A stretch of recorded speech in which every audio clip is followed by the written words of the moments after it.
Hey there, it's Marley. Welcome to a brand new reading vlog. The theme for this week's reading vlog is going to be reading some 5-star predictions.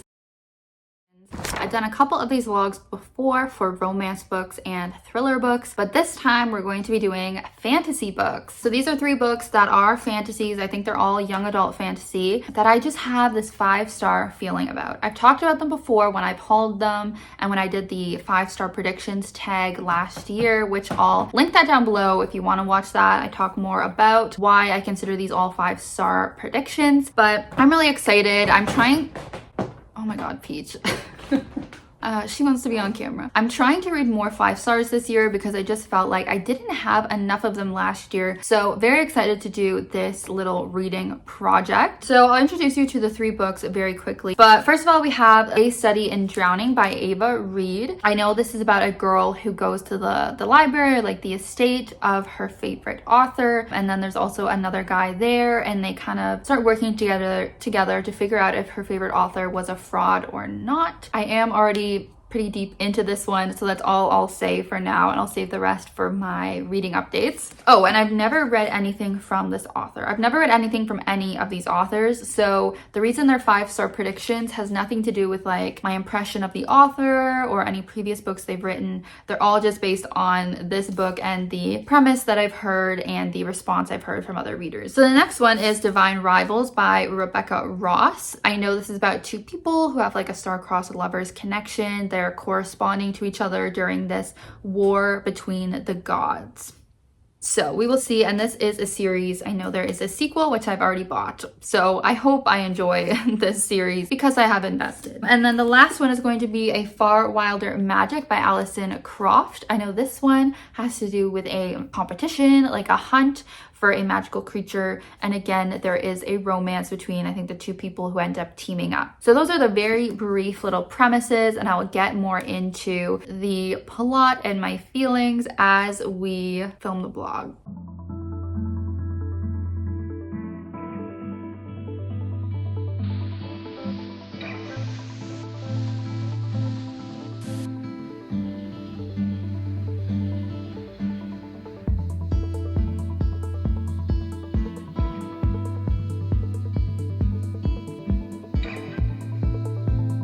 Hello, I thought I would do my first check-in for the vlog. I just started reading A Study in Drowning today and I'm at 150 pages already because I've had no plans today. So that's been nice to get so much progress in this one. To be honest, when I first started it, I was like, oh no, I don't know if I'm gonna love it. The writing is not like super easy to read. I could see some people being put off by the type of writing. You do, I think, have to concentrate on it a little bit more than you might some other books. But as I've gotten more into it, I'm pretty into it. I'm pretty invested in what's going on and I really like the vibes. It's very like gothic literature, kind of dark academia, which I like that kind of vibe. So it is overall going well. But in terms of the plot, our main character, that was the last book I read, Aurora. Effie, basically she is like an 18-year-old girl and she is going to college. But this world, so it's a fantasy world, like it's fictional. And in this world, it's a little bit old-fashioned still where women do not have the same rights as men. For example, she's really passionate about literature and she was not able to get into the literature program at the college because they only accept men. So she kind of went for her second option, which was studying architecture, which she doesn't really care about as much, and she's actually the only woman in the program. So men are still very sexist and she's dealing with honestly some like abuse and like sexual assault, I'm pretty sure, from one of her professors. Because this is young adult, it's not super explicit, but that is what I'm kind of picking up from the story. So she's not really having a great time. She also seems to have some issues with her mom, but basically something that she's really passionate about, as I said, was literature, especially this one author, Emrys Mirrodin. There's this contest that she hears about where if you send in the winning design to like redesign his house, you can go there and like redesign his house. Great description. But her favorite author, Emrys, recently died. So it's like his wife and son that are still living there. So anyway, she ends up winning the contest and she goes to his house, and it's like a very creepy, worn down house. It's definitely not what she was expecting. While she's there, she meets this guy Preston, who is her love interest. They're kind of enemies to lovers at first, which is cute. She finds out that he is there because he suspects that the author, her favorite author, was actually like a fraud, and it was like someone else that was actually writing his books. And he has this one book in particular that she like reads constantly, and it has to do with a fairy king. So some of the fantasy in this book is gonna have to do with fae, which is exciting. I don't think I knew that going in. Giving Emily Wilde in certain ways, because she's kind of looking into this stuff, and then I'm kind of suspicious of Preston a little bit if he's gonna be involved, but I'm leaning towards that he's not.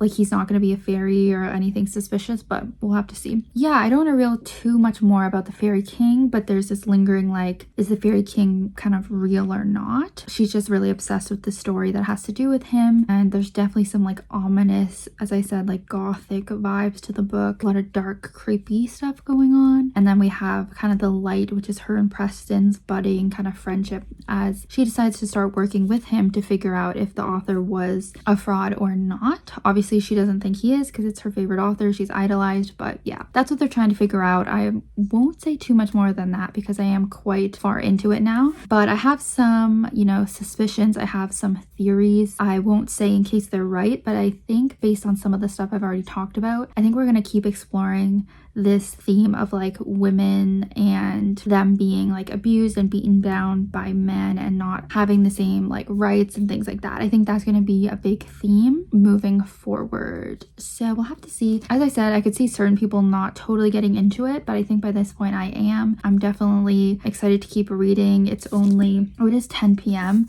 but it's Saturday, so I'll probably keep reading this a bit more tonight. I'm having a good time with it. I just hope I haven't hyped it up too much in my head and that it won't disappoint me as I keep going, but I do think it's just going to keep amping up as we go. So yeah, I'll check back in maybe when I finish it, or maybe I'll do one more check-in before then.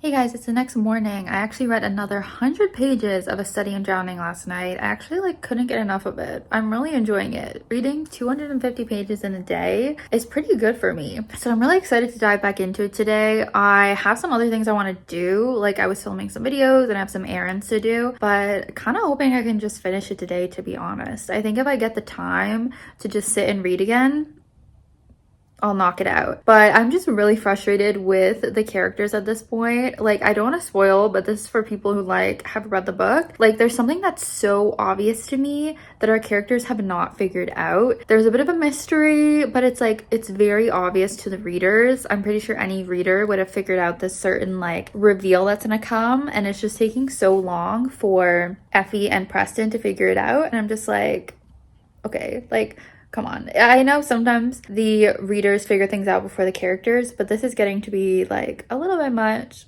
But yeah, I'm just really loving the vibes of this. I think I was right in doing this vlog and forcing myself to read more young adult fantasy because I really just love it. I love fantasy and I don't read enough of it. And I think this one's quite unique. It has the fun, typical YA fantasy stuff going on, but it's also quite different and quite unique in my opinion, and it's focusing on those women's issues I talked about, which is giving Rachel Harrison, which is, I just finished such sharp teeth before this, so I still had that kind of on my mind. So it's just really good, and I'm feeling good about the 5-star potential. Hey vlog, so I did finish A Study in Drowning last night. I mean, as you guys know, I really did love this book. I'm so glad that I read it. I think this is just so well done. It was so interesting. I loved the gothic vibes. I love how unique it was. It was just very to my taste, and I think I knew that, and that's why it was a 5-star prediction for me. And I just love how it dealt with these interesting themes that I think are very relevant, of kind of how so many people idolize, you know, authors or other artists or other, you know, famous people, and a lot of times you find out they are not very great people. Sometimes they are frauds, and just the commentary on women not having a voice in the past and women reclaiming their voice and their work. Just a lot of interesting things were done here. And I ended up rating it 4.5 stars. I just felt like I thought I was going to give it 5 stars for a lot of the book, but I couldn't lie to myself at the very end. I just wasn't left with that overwhelming 5-star feeling at the very end. There was a very climactic kind of point to the story, to the plot, but then there was kind of this lull at the very end. Like I felt like the pacing started to become a little bit off at the very end. It didn't fully like close out with the bang that I wanted it to. There were also a couple things throughout that maybe like weren't fleshed out as much as they could have been, like little things that I'm like, oh, I don't fully understand what they mean by this. Also, I think that thing I mentioned before about that really obvious twist and the characters not realizing it, that kind of bugged me a little bit too. Like, I don't know, I love so many things about this, but yeah, I have to give it a 4.5. There is going to be a sequel, and it's coming out I think in a couple months, so I read this at a good time because I can get the sequel right away. But I don't know, I just feel like there's no way the sequel could be as good as this. I think I originally thought this was a standalone, and I could see why it totally could just be a standalone. So it will be interesting to see how the second book goes. But yeah, just overall really would recommend this for the dark academia girlies, the ones who are really into like gothic literature. I don't know if I mentioned this before, but people who liked Bunny, I think, could like this, and also maybe people who like Mexican gothic and the vibe of that and the things that went on in that book. So yeah, so I'm very happy about that, and I read it in 2 days as well, which is pretty impressive for me, especially considering this is like 400 pages almost. So yeah, I'm gonna go into my second book today. I'm obviously working today, but as soon as I'm able to start the next book, I will. Oh, and I also wanted to mention I've been watching You season 5. This is a show I've really enjoyed over the years. This season they put a type 1 diabetic character in the show, so I feel like I should comment on that. I'll say, like, when I heard they had a type 1 character, I was really nervous. I'm like, oh no, this is gonna make me mad. Like, it does so often when media tries to represent type 1 and they just do it so poorly. I will say this is not the worst that I've seen, but there's definitely been a few cringe things that I'm like, did you not consult a type 1 diabetic? Like, I don't understand when they include, you know, people with these medical issues. Like, why don't you like get a doctor on set, or like, you know, someone who has the disease, just kind of consult them? Because there are certain things that I'm like, feels really dumb for me who lives with type 1. But as I said, it's not the total worst. Like, I am overall happy just to see like such a mainstream show including this in their story, including it in their representation. But there's been a few things that are not great. But anyways, let me know if you're watching You.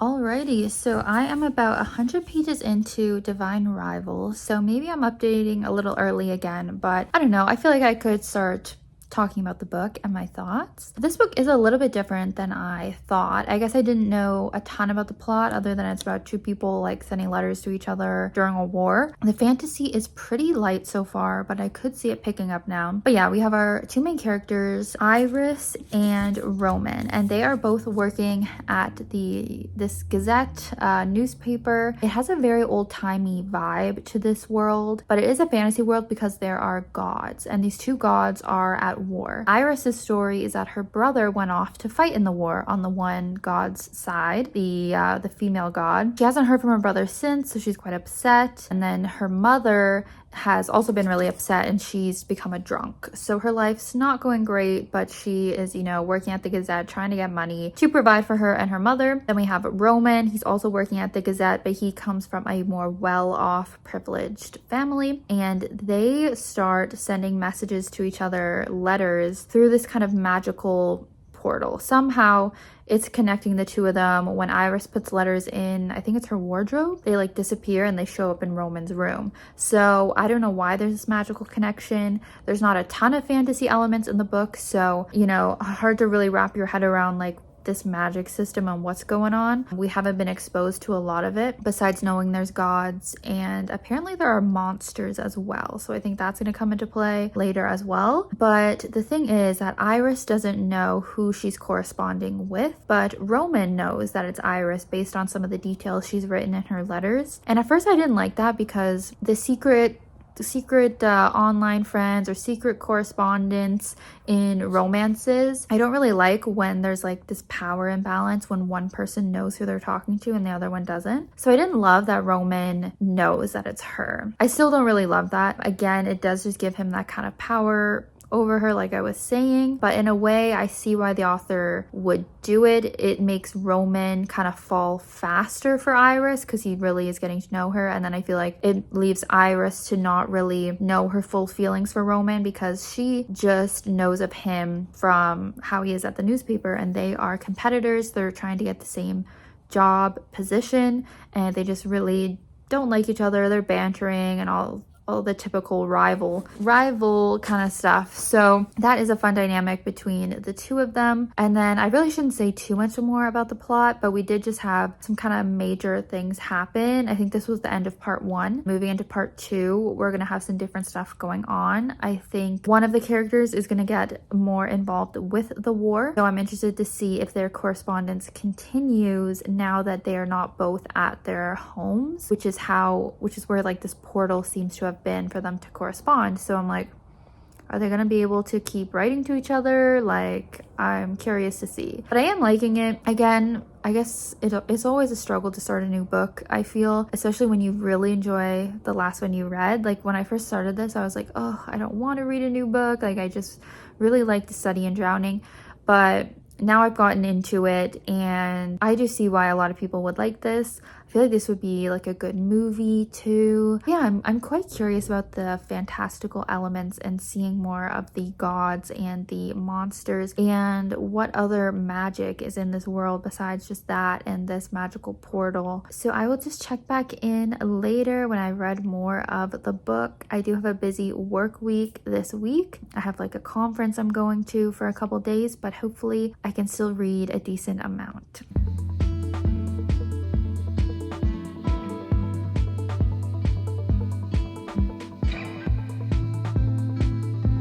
Good morning, guys. I am about to head out to day 1 of my work conference. Thought I would check in one more time about Divine Rivals. I now am on, I think, part 3 of the book. So page 220 something. I wanted to say I am liking it, but my fear about the correspondence thing has kind of continued. Literally, it's ironic that this was a 5-star prediction for me, but now it is doing one of my least favorite tropes that I didn't realize, of one of the people not being aware of who they're talking to and creating that power imbalance. I know I mentioned that in my last update, but it is a continuous thing throughout the book. It is a trope that is kind of continuing throughout the whole story. Not to spoil, you know, but just so you're aware, it does have that trope, and I just don't like it. I don't like the power imbalance that Iris like doesn't know that she's speaking to him over the letters, but he does know, and he's able to kind of use that to his advantage in a certain way. Other than that, I am liking the book, and I think it's pretty unique for a young adult story, just dealing so much with the war and stuff. But that is just my mini check-in, and the next one I do will be when I'm done the book, whenever that is. Hello, readers. So I did finish Divine Rivals last night. Obviously, I've harped on how I didn't like that one trope enough, but I would say I overall enjoyed this book. It's interesting, these last 2 young adult books I've read have had not that detailed, but like kind of detailed, intimate scenes between the characters. I feel like young adult books are definitely different than when I was a teen. I feel like we did not get this much detail, but anyways, one of my other biggest issues with this book is that it's definitely romance first. I think the other books I'm reading in this vlog are like fantasy romance, and this one is more romance fantasy, which obviously probably why it was so popular these days, because romantasy is like the big thing. But I think I didn't realize how much it would lean towards the romance. I wish there there was more to the plot and more to the fantasy elements. Don't get me wrong, they're still there, but because of that, I just feel like it got a little bit boring to me at times with the romance. I did think they were cute. Their dynamic in the beginning was probably the best for me when they're still rivals, but once they kind of get together, that's always kind of when I lose interest in the couple, or that's when I lose interest a lot of the times. Another interesting kind of point, I wonder if I would have liked it more if we didn't get Roman's point of view. I know in the very beginning, the author dedicated it to a friend, and she said that her friend convinced her to add Roman's point of view. And I think it could have been interesting to read this book without his point of view, because then you would only be hearing from Iris, who, as I've discussed, doesn't know who she's writing to. And so I think it could have lent itself to have more of a mystery to it. As the reader, I think you probably could have figured out pretty soon that, oh, she's probably talking to that guy that's her rival at the newspaper. But it might still have had a little bit of a mystery of like, is it him or is it someone else? Whereas because we had Roman's point of view in this book, we always knew she was talking to him, because from his perspective, he shared that with us, right, through his point of view. So I feel like there were a few things that could have made this book work better for me, but I did overall like a lot of stuff going on in this book. There was some like found family elements. Yeah, I did end up rating it a 4 on Goodreads, but I've been debating. I feel like it would be a low 4 for me, but I didn't want to give it all the way down to like 3 or 3.5. Maybe it would be 3.75. I don't know. I don't really give out those types of ratings, but that's kind of how I feel about the book. So I do feel a little bit disappointed. I do think this was the one that was least likely to be a 5-star out of the 3 that I'm rating for the blog. So there's still hope for the next one. But yeah, I just think it's a little too romance heavy for me. I really prefer when it's more fantasy forward. But if you're watching this and you prefer a book that is more romance forward and the fantasy is just kind of in the background and not a huge part, then definitely would recommend this series to you. There is another book, so I'll read that at some point. I already bought it. Yeah, that's gonna be my thoughts on Divine Rivals. Today I'm going out to a wine fest event with my mom, so I can try and show some b-roll for that. I don't know if I'll get to start my next book today, but I can definitely start it tomorrow, and I'm excited for it.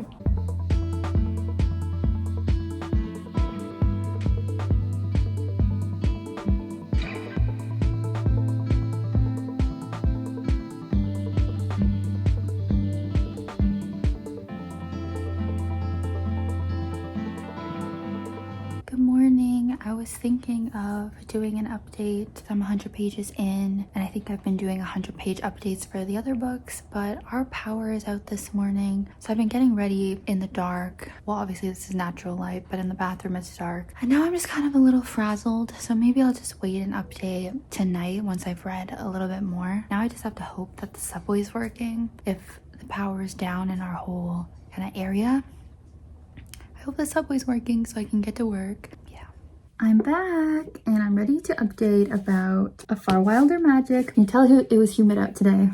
A little bit of a frizz happening. I'm 150 pages into the book, so almost halfway. Happy to report I am very much enjoying it. In terms of the plot, we have obviously our two main characters here, Maggie and Weston. We start the story with Maggie. She is living in this town where she is very much an outcast. I believe the main reason is that she has her dad was from a different religion than what is known in the town. A lot of the lore of this book is surrounding the different religions. Do I fully grasp everything that we're being taught about each of the religions? Not really. I can't even tell you the name of all of them. And I think they might be based on real religions, but I have not been trying to figure out which ones they are. But yeah, basically Maggie is an outcast in this town. Her mom is an alchemist, so that is the root kind of the magic in this world, is that there's alchemy. My main exposure to alchemy is that I am a few volumes into the Full Metal Alchemist manga, so I have not read or consumed a lot of media with that, but it's kind of magic that's based in science from what I understand. So her mom is an alchemist, but her mom has been traveling for very many months, and so Maggie is a very lonely character at the beginning of the book. Actually, I should call her Margaret because I think that's what she prefers to be called. But yeah, she's pretty lonely, and there is soon going to be this magical hunt happening, hunting this magical creature called a hala, which each of the different religions has a different way that they view this creature, the Hala. It's kind of like a demon creature, but some of the religions view it as like a godly being. But I guess in this town, they want to kill it because it's kind of like causing chaos in the town, like killing crops and stuff like that. So there's going to be this competition and Margaret wants to enter it. And luckily enough for her, Weston comes on to the scene. So Weston is from out of town. He's actually from like the big city, and he is trying to become an alchemist. He's trying to train to be one, even though he's from this different religion that is definitely seen as also like not accepted, like more of an outcast kind of situation, similar to Margaret. So he keeps going from all these different alchemy teachers and it keeps not working out. And so Margaret's mom is his last hope. But of course he shows up at her doorstep and Margaret's mom's not there. So he just kind of is hanging around, waiting for Margaret's mom to come back. And in the meantime, she's like, hey, can you please be my partner in this hunt? Because you have to have an alchemist that's like your partner. So Maggie really needs his help in this hunt. And so they enter together. They both have a reason that they would want to win, and they are a little bit enemies to lovers. I think all the couples in all of the 3 books of this vlog are kind of enemies to lovers to start, which is great because I love that trope. These two are not as outwardly bantery as the couples were in the other books, but it's definitely giving a grumpy sunshine dynamic. Margaret is quite grumpy, yeah, not very easygoing, and then Weston is very, very easygoing, and he is a fun little flirt. That is a little bit different from the other books. I don't think either of the love interests, the male love interests, were quite like that, but I do like a male love interest that's like this, like very charming and outgoing and flirty. I think that can be fun. So that is the dynamic that they have, and I am quite liking it. I feel like it's going to be more slow burnt than the other couples too, which I'm going to appreciate. But yeah, as I said, do I feel like I'm understanding everything about the mythology and the lore? Like, not 100%, but that's probably my fault more than anything. We're having good development of both these characters, their families, their backstories. As I said, lore of the book is the religions that are rooting this world. The world feels medieval to me. I don't know if it's just because what the cover looks like, and I just picture it to be in some sort of medieval world. Like, she lives in a cabin in the middle of nowhere, they're hunting, but then they'll throw in like different technology that kind of throws me off. Like, they have phones, they have cars, they'll speak certain words sometimes that I'm like, oh, like maybe that doesn't match the vibe I'm picturing. So some things are throwing me off a little bit about the world. Do I think it's on track to be a 5-star? I'm not sure. I don't feel like I'm totally loving it as much as A Study in Drowning was, just because I really loved the gothic vibes that book had. But again, I do like how it's slow burn, and I think it's hard for me to say because the competition hasn't even really started yet. 150 pages in and it hasn't really started. So I think it'll be really interesting once we get into the actual competition and what they need to do as they're competing together. So that is all for now. I'll check back in when I'm done. Other things I have going on this week is I am hosting my first little dinner party. So I'm going to be preparing for that throughout the week, but hopefully I finish this book before then. But if I don't, then I will show you how the dinner party goes. But yeah, so there's 40 pages left of the book and we have not even had the hunt yet. So I'm feeling a little bit disappointed about that. It's reminding me of the Scorpio races by Maggie Stiefvater. That was all about the Scorpio races, obviously the big race, and then the race literally was only like the last 50 pages, 30 pages, something like that. So it's kind of similar. Obviously it's more of a character-driven, romance-driven story, but I've just been very interested to get to this hunt for the Hala, so let's get to it. Also, this one is similar to the other two in terms of the intimate scenes between the characters. It just kind of surprises me to have, not that it's as detailed as an adult romance, but there's just more detail to those scenes than I thought there would be for a young adult, but it's probably good. I mean, teens can handle it. Teens are definitely seeing worse and doing worse things. Anyways, I am almost done. All right, I have finished the final book for the vlog. It's too bad it is not a 5-star, so this 5-star predictions vlog resulted in no 5 stars, but you know what, I still overall really enjoyed this book and I would rate it 4 stars. As I just alluded to in my last update, I do kind of wish this one focused more on the hunt and the plot and the competition of it all. I guess it ended up being a little similar to Divine Rivals in that it focused more on the characters and and the romance than the actual fantastical plot. So that's fine for anyone who prefers that kind of book. I definitely would recommend this to you because these two characters were really well fleshed out. I really liked them. I don't know if I mentioned before, but both of them do have a point of view, so you definitely get to know both of them quite well. The romance in this book was really good up until the end for me because it was a slow burn and I really liked the tension between the characters, but it was one of those things where once they got together, I just felt like it got a little bit too cheesy for me, and I don't know, it's my own like hang-ups that I have with romances that